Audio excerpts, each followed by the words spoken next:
On this episode of The End of Tourism. So it's an incredibly exploitative thing because basically the pull, the attraction, the things that tourists are still told that they're supposed to be seeing are free goods to the industry. The industry did not have to paint the Mona Lisa, and the industry wouldn't have to paint another Mona Lisa to double the numbers of people they could dump into the Louvre. All they have to do is double the size of their tour bus or double the number of tour buses that arrive.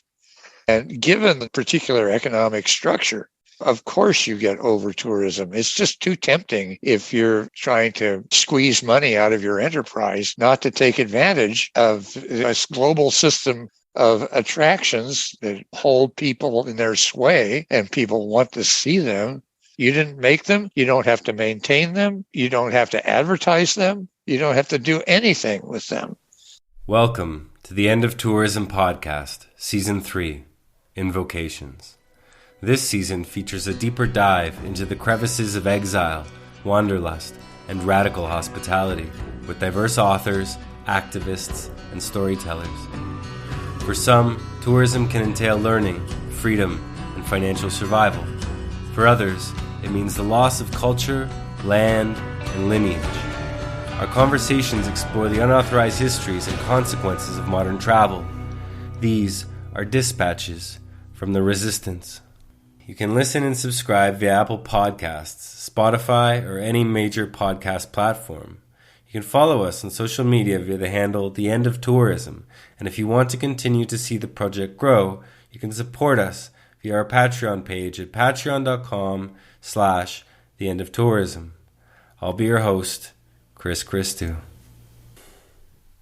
On this episode, my guest is Dean MacCannell, a social analyst and critic whose writings on contemporary cultural arrangements have been translated worldwide.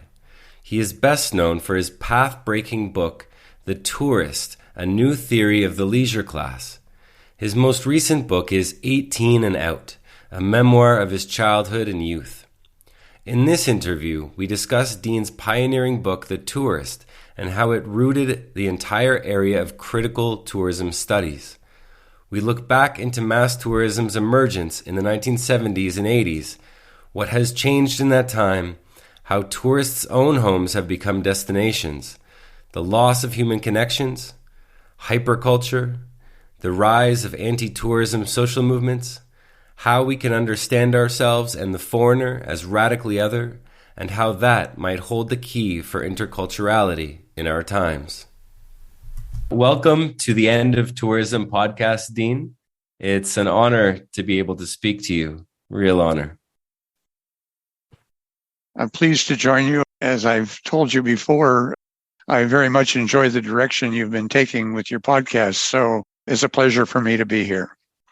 And would you do us the honor of telling us where you find yourself today and maybe what the world looks like for you? Well, I'm finding myself in suburban San Francisco, where we live, and the world looks really lovely at the moment because we're drying out.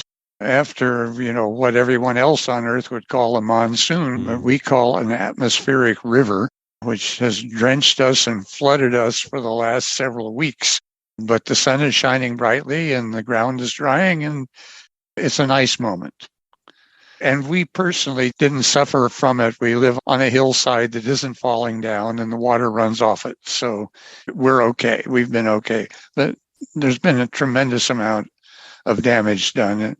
The whole state is in a state of emergency. Wow. Well, may there be some mercy for all of those involved. Yes, absolutely. Yeah. So it could be said that through the myriad slipstreams of life and time and consequence, that this podcast, this endeavor, has found its way into the world through your work. Your pioneering book, The Tourist, A New Theory of the Leisure Class, was first published, if I'm not mistaken, in 1976. That's correct. And helped to launch the field of modern tourism studies. That's what they say. I wish I could take credit for it, but also the way in which tourism studies unfolded is quite different from the way it would have unfolded if they really took my book seriously. So I would regard it as an illegitimate child, actually, because in all of my work, I see a tension or a split or even an opposition between the fundamental impulse, the curiosity that drives an ethical tourist, and the industry that has been set up to serve that curiosity. I see them as being in tension and even opposition with each other. And my focus has always been on the very human, the sort of ineluctably human quality of needing to know more about other kinds of human beings, which I see as a very positive and ethical drive on the one side. And on the other side, the way that that drive has been monetized and basically subdued, and people are simply, packaged up in large containers and dumped onto destinations without there being any real forethought. So what is called the tourism industry, I see as basically anti-tourism the way I defined it. And most of my colleagues define their role as figuring out ways to make the tourist industry more efficient. How do you market a destination more effectively? How do you deal with the damage that tourists do more effectively? It's all a matter of attempting to rationalize and stabilize the industrial side of it. And basically, I don't see that there's anything particularly wrong with that, but it isn't about the human aspect of tourism at all. Interesting. Yeah, that's extremely important for all those people who see the modern or contemporary universities as too radical, right? Hardly. The university in the United States has evolved in the last 20, 25 years into a degree mill. It's a holding pen for middle class and middle class aspiring young people to, basically license them to continue in middle class employment. And I think that the educational mission, for the most part, has gone down the drain. Strong words, but I don't think there's a lot of people that would necessarily disagree with you. It's a sad state of affairs when we have one of the most exploited underclasses of workers, the temporary university instructor, being paid like $3,000 a course to do, in many instances, half or more of the undergraduate instruction.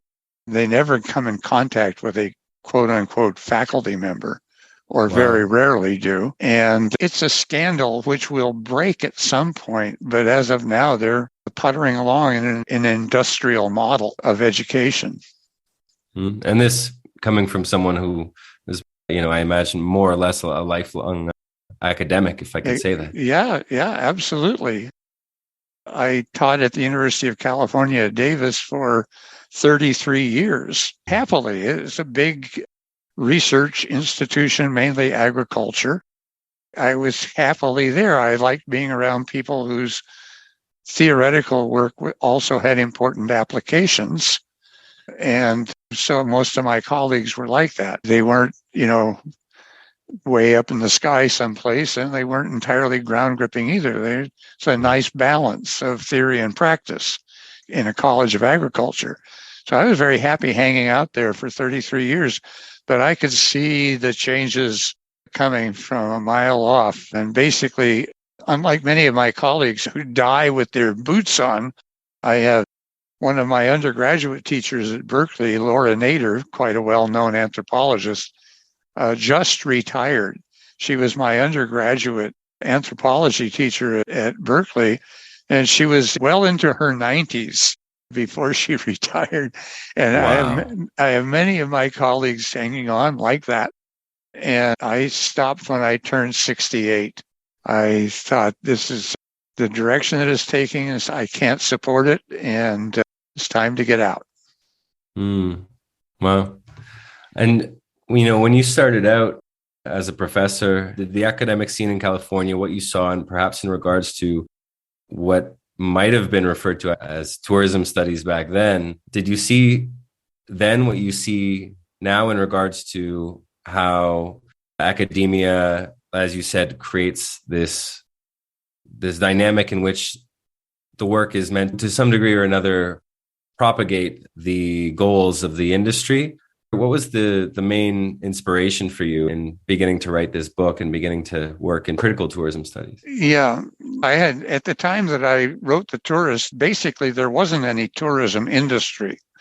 I think there's a comment somewhere in The Tourist that the big capital must have been looking in horror at the growth of tourism. There were a couple of Disney parks, and there were sort of ragtag tours in Europe where you could do, 5 capitals in 7 days on a bus. But basically, all of tourism was a matter of you booking your flights or however you were going to get there and finding your hotels and restaurants on the spot and deciding where you wanted to go and what you wanted to see.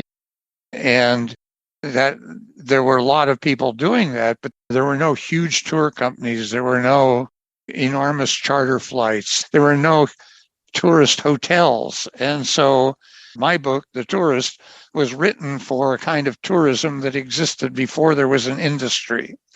And it remains that way. Fortunately, the human impulses that drove all of tourism then still exist in the world today. And the book, continues to hang around. It's never gone out of print. It's now in 10 different languages. And there were no tourism researchers at that time. I was doing field work in rural sociology in Puerto Rico. And I was studying, or actually assisting a study of the adoption of new technologies by Puerto Rican farmers, okay? And while we were down there, I married Juliet Flower MacCannell, which is a very important part of my life. But on our weekends, we'd go to the beach, and I noticed the first big high-rise hotel going up on a beach. And I said to myself, I strongly suspect that what's going to happen around this hotel is going to have a bigger impact on the people of Puerto Rico than their farmers' choice of new technologies. So basically, as a rural sociological scientist, I made a decision at that point that I was probably studying the wrong thing. If I wanted to catch the wave of history, I'd better try to figure out what tourism was all about. And I assumed when I got back to Cornell that I go in the library and find hundreds of books about international tourism and travel and sightseeing. And of course, there were all these writings about people's travel experiences, but there was absolutely nothing analytical about tourism. Excuse me. So I suddenly was confronted with this conundrum, this thing I thought it was going to become important. Nobody else apparently thought that it was important enough to try to analyze it and get to the bottom of it. So I proposed as a PhD dissertation to write The Tourist. And my dissertation committee rejected it completely. It was a good turn down. They said it was an important topic, one. And two, they told me, you're smart enough to do it justice, but because it's never been done before, it's going to take at least 10 years for you to get it into shape. And we don't want you hanging around for that long. So just write a quick and dirty dissertation and get out of here.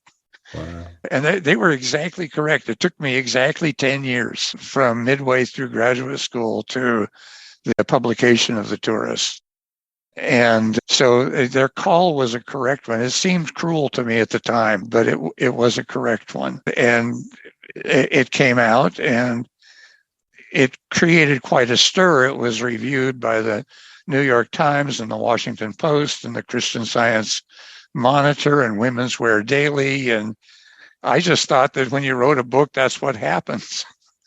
But I've learned now that you can write a book and that simply doesn't happen. But at the time, it was just like being on cruise control, and very few academics picked up on it early on. It was picked up on by architects and urban planners and urban designers and artists, public artists, and art historians, and almost everybody but sociology and anthropology, even though I'd written it for those fields.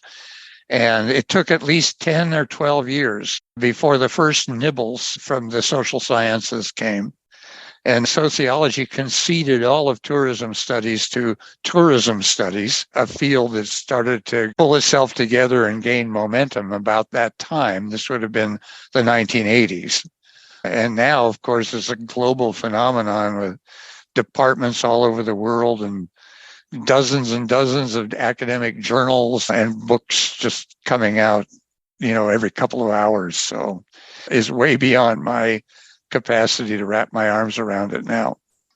Well, it's incredible. I mean, for me, it's mind-boggling that this book was written in the mid-'70s, not only in part because, as you said, tourism studies didn't really exist at the time, and it would be extremely difficult, I think, for people of my generation or younger to imagine how small it would have been relative to today.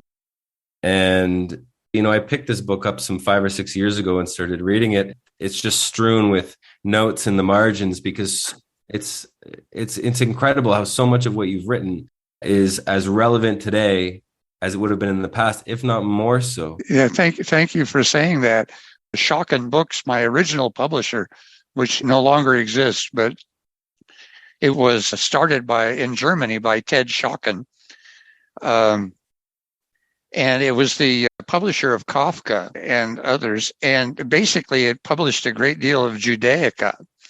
So in 1933 or 34, Ted Schocken saw the writing on the wall, and he went down and bought steamship tickets for everyone who worked for him and all the members of their family that they wished to take with them. And he moved from Germany to New York City. He packed up the publishing company and put it on a ship. And they say he got off the ship in New York and walked up Fifth Avenue and rented a whole flat, a loft in a high rise, and came back to the boat and told the people where to take all of the manuscripts and everything they were carrying with them. And so the whole company moved and became the most respected of the commercial publishers. They reached out to me after I published my piece on staged authenticity in the American Journal of Sociology. They reached out and said, have you got any more of this? And of course, I had a great deal more of it, but they really worked well as a publisher. And my editor there, as we were doing the editing, my editor, a young Scottish guy, said, this book will never go out of print. And I just laughed my head off. I just said, what? That's ridiculous. And apparently, there was some truth to it. At least it's hung on for, 40 some years so far. What a thing, and what a lineage to be entered into. I'm curious, since the book's publication, I'm sure our listeners could very well imagine that tourism has grown exponentially, and that's more or less an understatement. Yeah. I'm curious for you, from your perspective, what have been the most remarkable changes in the tourism industry or the critiques of tourism in the last, we're going on almost 50 years since the book was published. Yeah. The main thing that impresses me is the growth of the industry itself and the extent to which the industry subverts the original impulse to travel. Mm. And the fact that they have promoted an idea that, first of all, everybody ought to do it, even if they have no reason to. The sad part is that they have removed the reason to travel beyond, travel for travel's sake. There is a phenomenon today, which is very commonplace, of somebody saying, I just want to go somewhere. They don't care where they're going to go. Mm. And the industry can dump them onto a beach on the Costa del Sol or something, and they're just as happy as if they were taken to someplace else. And so that's been a very successful sort of repackaging of tourist desire by the industry, but it's been extremely detrimental both to the tourists themselves and to the locations that they get dumped on. Nobody wants to have their entire life trashed by a bunch of people who don't really care whether they're there or someplace else. To me, that's the biggest sort of horrific, problematic part of what's happened as a result of the full force entry of the industry into the act of tourism. Wow, thank you for that. I'd like to, if I can, pull a little quote from The Tourist. And just a reminder, again, this is 1976. But in the book, you write, from the standpoint of the tourist, the movement of the edge of the tourist world always seems to be away from him. As each destination is reached, it is in a sense assimilated, becoming less foreign than the imagination held it to be. Then the frontier of the tourist world recedes to his next destination.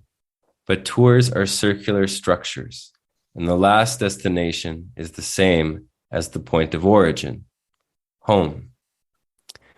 Now, given so much of what's come to pass in the last 50 years, I'm curious what you think tourism has done to our understandings of home, given the rise in contemporary expatriation and digital nomadism. Yeah, no, that's a good question and an interesting question. Tourism generates its own new kind of culture, the destinations, and also in the home. The home of most tourists is also a tourist destination now. And one of the effects of having mass tourism is that it tends to break up local cultures and turn them into a few tokens and fragments of their former selves and reassembling them into a tourist experience. And that's happening to people's homes or home places as well as to the places that they visit. And ultimately, I don't think it's a threat to the industry. I think the industry could ride this out. But in the evolution that you're describing, there is a tendency for every place on Earth to increasingly resemble every other place on Earth, and including the place that tourists are coming from. Once that happens, it will have an effect on the tourist motivation. At that point, it'll probably all transfer over into what I call the 7 deadly sins tourism. It's the White Lotus or the menu kind of tourism, where basically it can happen any place on Earth. All you have to do is have a resort that's symbolic of luxury and convince the tourists that they are the kings of the world and that their every desire will be catered to without any consequences whatsoever. And that kind of a device, a White Lotus type of device, can be plopped down anywhere. You're acquainted with this series that I'm referring to, this No, I know of it, but I've never seen it. Okay. Very, very popular. It's run for 2 seasons, a series about the wretched desires and motivations and behaviors of very wealthy people. And now it's a chain of resorts. The first one was set in Hawaii. The second one was set in Sicily. And it became very discussed here in the United States and was watched by millions of people who apparently enjoy watching very rich people make asses of themselves. But my point is different from that. My point is that here is a tourist device where you can make a lot of money from it if you own one of these things and manage it effectively. And it doesn't make any difference where it's located. You can put one anywhere and fill it up with people that are willing to spend $3,000 or $4,000 a night. It rings a little bit of, I guess, virtual reality in the sense of you don't need to leave home to experience certain things. I was just reading the other day that I think it's the CEO of the Open AI firm. Part of the idea is kind of techno utopia where we're going to use this artificial intelligence to ensure that nobody has to work. And it sounds beautiful, right? But of course, the trajectory culturally doesn't change, but everything else does. It's like, okay, well, everyone can go on vacation, right? But of course, there'll still be consequences. Yeah, I don't think that anybody's thought through the way in which technology has basically started taking over every area of human life. Nobody's really successfully imagined where that's going. I know that Zuckerberg is trying it with Meta, thinks that everybody will be happier if they're running around in a semi-fictional world. And your avatar can buy Prada handbags and everything will work perfectly, but it isn't the world. The consequences of a loss of human connection, the kind of vulnerabilities that we have when we're present with one another, and the kinds of possibilities that exist when we're present with one another, can only exist when we're present to one another. The consequences of a wholesale loss of that have yet to be imagined.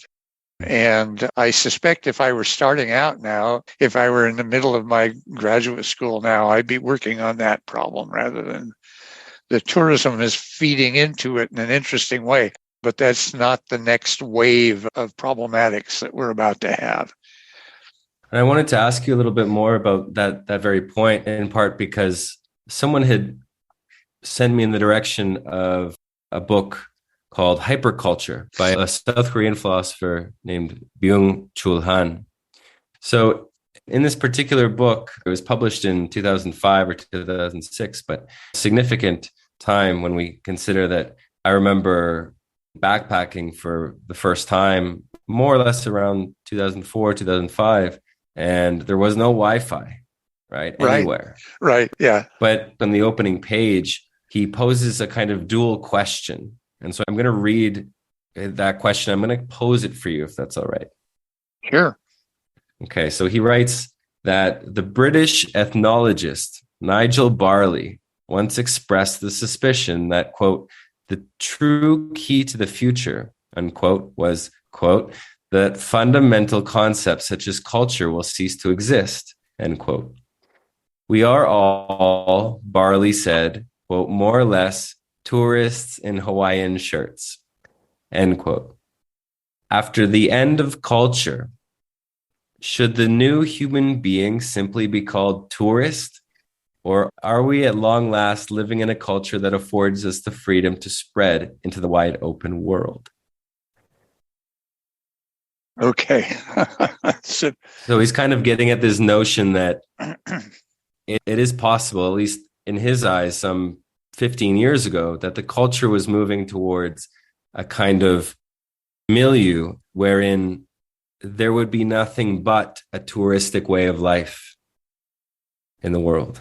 Yeah, it's an interesting observation, and it clearly bespeaks a definition of culture, which is more restricted than any one that I would use. He's clearly talking about what we used to call high culture on the one side, and also we used to call like national cultures or French culture or Japanese culture or peasant culture. Yeah, peasant culture, like that.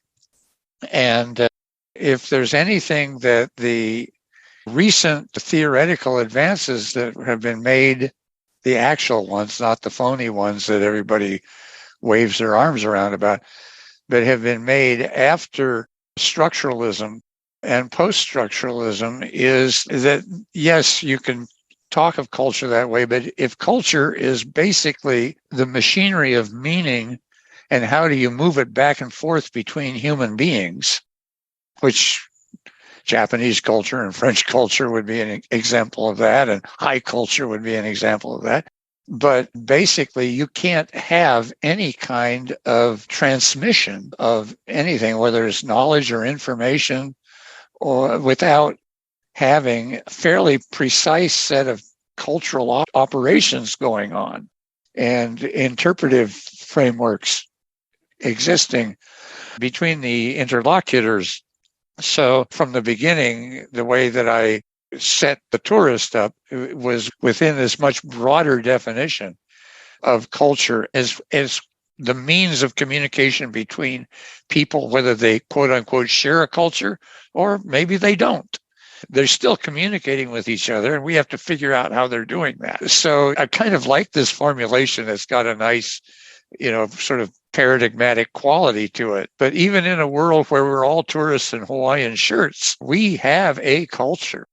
As long as there's human beings doing something and other people looking at them and wondering what they're up to, there's culture. So a world of tourists would be a world with a very different kind of culture, and it would have to be subject to new ethnographic grasp, but it would be there. There would be a culture there. Well, it seems that there's been a lot of people in tourist destinations, more than others, more than other places, that have interpreted tourism as having rather adverse consequences on them and the places they live in. So I want to ask you a little bit about what is kind of broadly referred to as anti-tourism in the context of this hypermobility. And it's been, according to my research anyways, about 30 years that these, quote, anti-tourism movements have sprung up in tourist destinations, typically across the world. And I wanted to ask you, what do you make of these typically disparate movements in the context of your work? I imagine that surely a lot of them have been influenced in part by what you put yourself to. Yes, the word that you're using right now, anti-tourism, is very distinct from the word anti-tourism that I was using earlier. Right. You're speaking of social mobilization to try to ameliorate the damaging, either natural or cultural damage that's done by being over-touristed, however that's defined. I mean, it might be defined by having one tourist around, but this is the wrong one. And when I said anti-tourism earlier, I was talking about the way in which the industry basically kills off the very human curiosity that motivated tourism in the first place. So if we can keep those two versions of it separate, yeah, absolutely makes perfect sense that people will be mobilizing against tourists, especially if they are in industrial dumping grounds like the Costa del Sol in Spain and probably in parts of Mexico as well. I like to say that every tourist destination gets exactly the number and exactly the type of tourists that it deserves. And that's a harsh statement.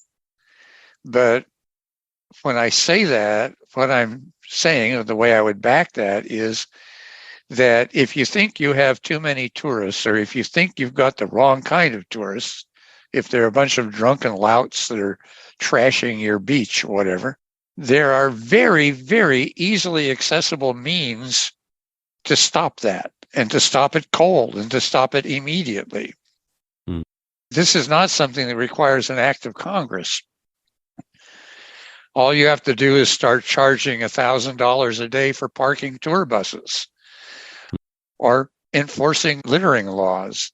It's a human management problem that can be handled at the level of local policing and local ordinances. So it makes perfect sense for people to mobilize. The points of leverage are fairly obvious, and I say they should go for it.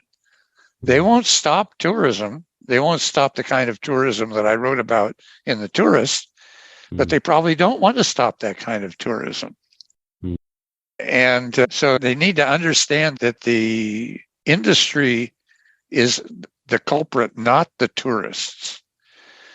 And if they can get rid of the industrial tourist, it's very similar to the distinction that is made between industrial agriculture and sustainable organic agriculture. The parallels are completely striking. Industrial agriculture doesn't deliver you very good food, and industrial tourism doesn't deliver you very good tourist experiences. But if you have small scale, sustainable, organic practices, then you can actually talk about a quality experience, a quality consumption experience. And so the two things are quite a bit in sync. But anybody who wants to stop tourism in a municipality or a region can do so very simply. The Louvre just made a policy shift to say that they're going to cut the number of visitors by 1/3. And you mentioned earlier that things must have changed a lot since I wrote The Tourist. To tell you how much they changed, we were living in Paris for a year when I was working on the book. And I would go to the Louvre several days a week and stand next to the Mona Lisa to try to observe tourists looking at the Mona Lisa. And some days there wasn't anybody there. Wow. And the last couple of times I tried to get into the museum, I couldn't get in. The lines were just too long. Wow. And if you've ever seen people in the room where the Mona Lisa is, the painting is way off in the background someplace, and all you see are the backs of hundreds of heads. Mm. And so, yeah, that has happened. And that's part of what I mean by the industry is destroying the experience that it's selling. Right, right. Yeah, it seems limitless in that regard. But at least the Louvre and these social movements, what they're arguing for is not only limits, but degrowth, right? No, degrowth is very important because especially when you have places that have a huge build out of vacation homes and cheap hotels that can accommodate thousands of people that aren't spending very much money. And the whole region goes into a downward spiral in terms of price wars for prefix meals and that sort of thing. It needs to be not just new limits put on it, but it does need to be cut back, actually. And the other question I have regarding this type of anti-tourism or the social movements that are never really explicitly against tourism, but typically for the neighborhood, for the people. And so tends to be very diverse in that way. But you spoke about Paris, right? And it's interesting to me because places like Barcelona and Venice, which are, I believe, in the top 5 of the most over-touristed places in the world, relative to the amount of people living there, they have very, very strong, quote unquote, anti-tourism movements. But we have places like London and Paris, which are, I think, the top 2 most visited cities in the world. And you don't see any of that there. Yeah. And I'm curious, why do you think that is? Why do you think that these other cities, just as well known, not as visited as far as total visitors per year? Because I can imagine, I have friends who live in London, I have friends who live in Paris, and they go through the same struggles as anyone else living in a big city these days about gentrification, cost of living, etc.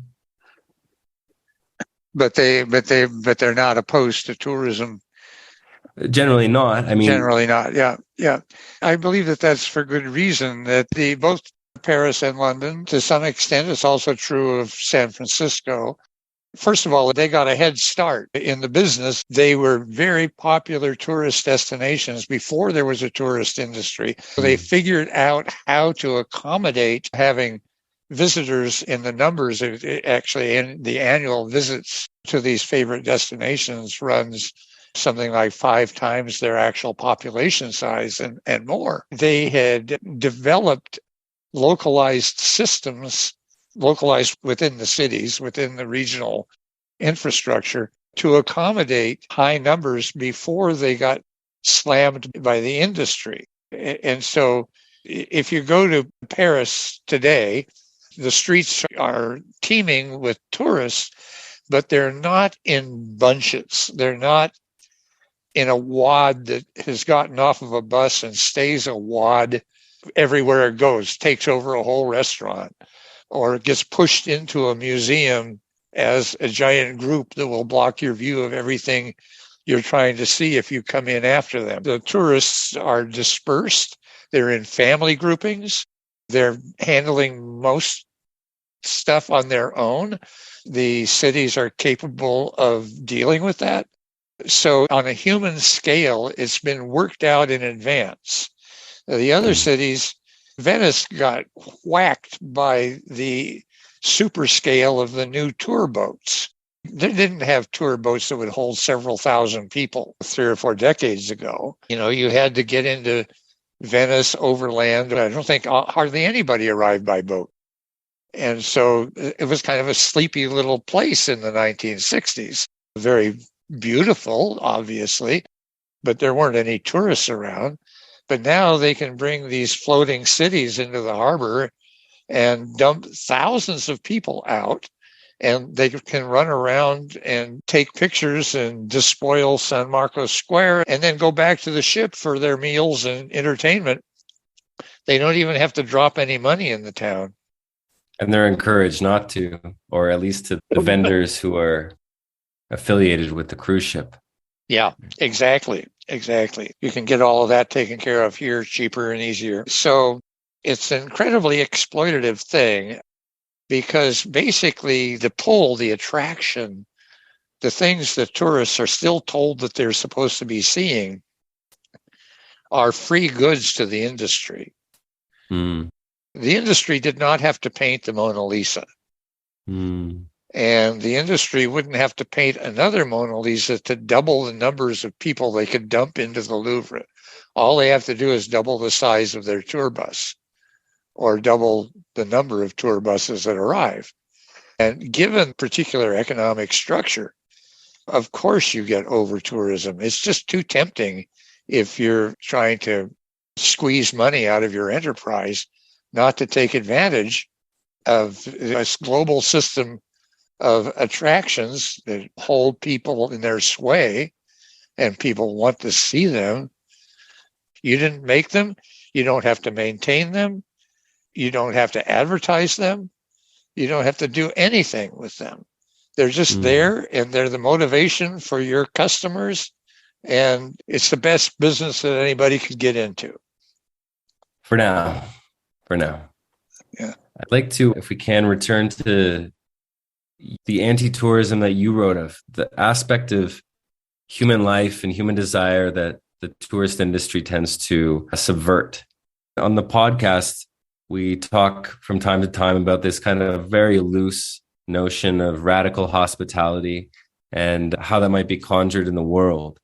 And so there's a little aspect, or there's part of that I think arises in the tourist. So in The Tourist, you write that whether or not tourism on a practical level can ever be a, quote, utopia of difference, ultimately depends on its capacity to recognize and accept otherness as radically other. To me, this means the possibility of recognizing and attempting to enter into a dialogue on an equal footing with forms of intelligence absolutely different from my own.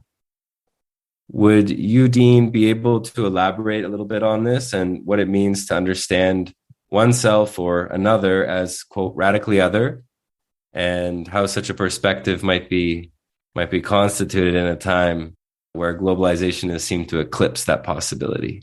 Yeah. As long as we're human and language is our main tool for relating to one another, that particular formulation that you were reading will ever go away. It just has to be recognized that, we never know what's going on, even in our own heads, actually, much less the head of another.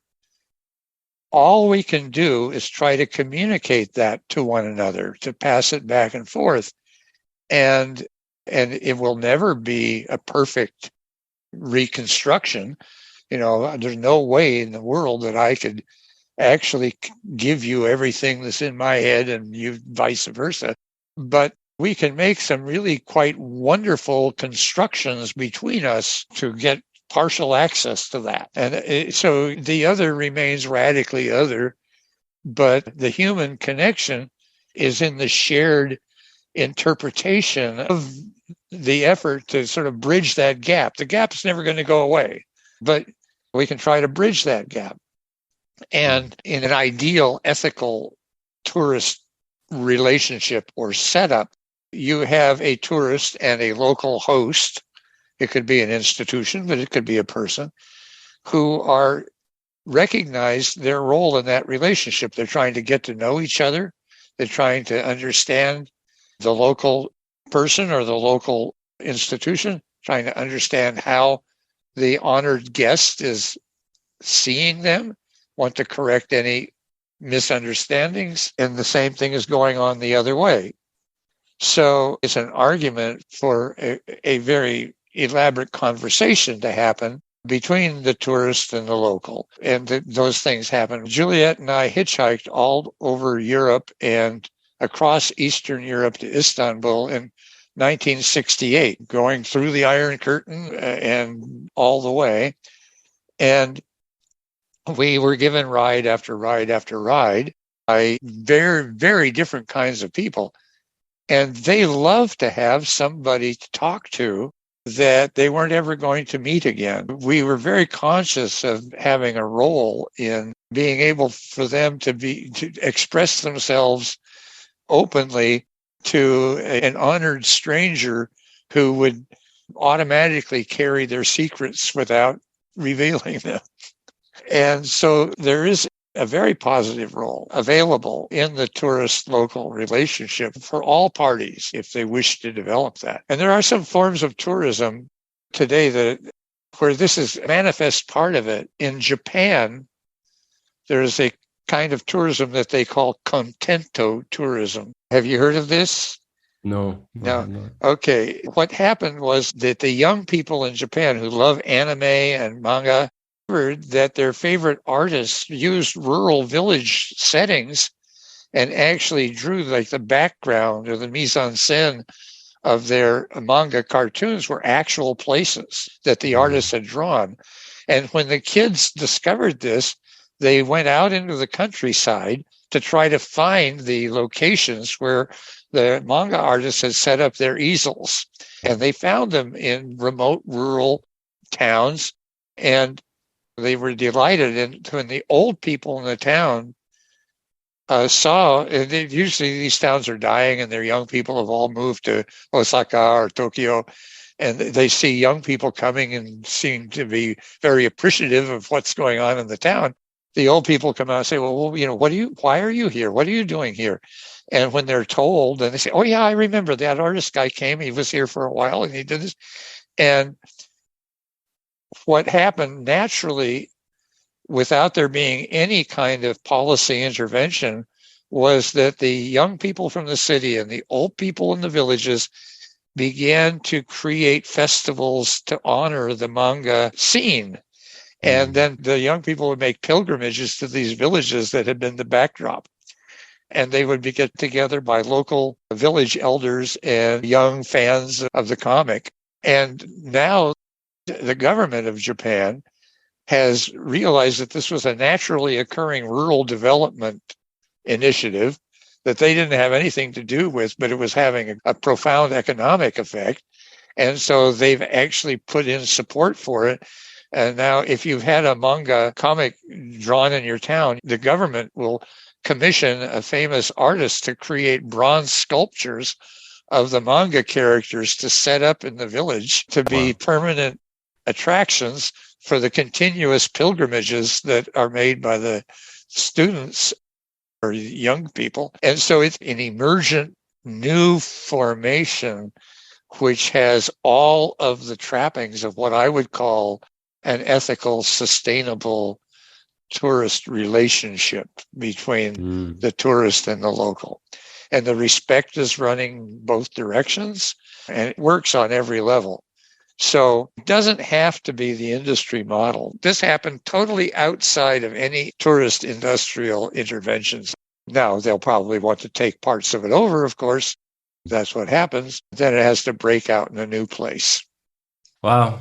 Well, you've spoken to us very generously and graciously in part about some of your travels. And just recently in December, you released a new book, this one not specifically devoted to tourism and not necessarily in the context of the academia, but a memoir entitled 18 and Out, in which, quote, you expose some of the seamier aspects of the greatest generation and the depth of fissures in American society that are often miscast as recent. Here, too, are the radically different influences in your upbringing and early education that led you to your distinctive approach to modern social relations. I'd love to ask you what it was like writing this book for you, finally reflecting on the world in the context of your own life. It was an interesting exercise. I must say, I wrote it during COVID when a lot of our other responsibilities, especially travel responsibilities, backed off. So I had the time to write it. I had a very unusual childhood and youth in which I was repeatedly told by my parents that I was too stupid to go to college, so that there would be no investment in that direction on their part. And that when I turned 18, I was to leave the house, hence the title of the book. And so the book is about me preparing myself for an honorable blue-collar life, career. And at age 15, I was actually hired as a night mechanic for a large motor pool. Continued to go to high school, but worked in the nights to support myself. I was able to move away from home at age 16. And by the time I was 17, I was apprenticed to a racing mechanic. We had a shop and a racing program of our own, automobile racing. And I was very happy and content and assuming that this would be my life and that it would be a good life until about 2 weeks before the first day of class of my freshman year, when I changed directions completely and went to college. And I think that the lesson of 18 and Out is that the preparation that I was making to be a blue-collar worker for the rest of my life figured very heavily in the way that I handled my research and writing and scholarship later on. Very different approach, I believe, to a kid that took the usual route of studying hard and assuming they'd go off to college and trying to figure out their major and going on to whatever career that would take them into. I always thought of writing as a form of handwork, and the job is a job to get done and then turn my attention to the next job. So I have had a very different kind of outlook on the day-to-day than most of my academic colleagues.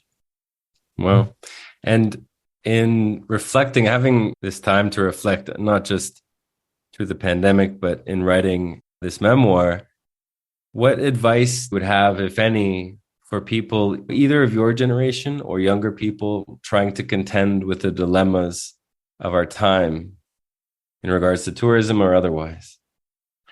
The advice that I have given all of my graduate students over the years is pay very close attention to your plan B, because that's probably where you're going to end up. Everybody has the same plan A. If they're in graduate school, they want to get a position in a research university and publish 15 articles and get tenure. And that has never interested me very much at all. And I think is a kind of a stupid framework, actually, for any kind of career. But I tell them, what would you do if that didn't happen? Let's suppose that's taken off the table. And I love it when I find people that have figured out really interesting and exciting plan B. And I collect those as examples. Amazing. Well, I imagine as well that some of our guests are discovering you and your work for the first time here on the pod. How might they be able to find your work, your books, and the new 18 and Out? They're all on the web. You can order 18 and Out in normal ways. It's featured fairly prominently on Amazon. I do not have a Facebook page. I do not do Twitter. All I do is email, and I'm a very good email correspondent. And even though I don't have any of that stuff going on, there's a pretty horrendous web presence of my work, and it's accessible.